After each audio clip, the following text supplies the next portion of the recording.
Hi! In front of me is Motorola Edge 30 Ultra, and today I would like to show you how you can set up face unlock on this Motorola. First of all, open settings. Now you need to scroll down and choose security.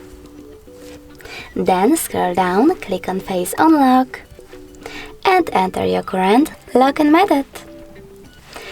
After that, you need to choose setup at the bottom right corner and setup at the bottom right corner one more time after reading the disclaimer. Now remember to keep your face in frame. After that, you can manage those two features by clicking on those switchers, and when you're ready, select next. Then choose done. Now when I go back, turn off my screen and turn it back on, I can see that face unlock is working properly.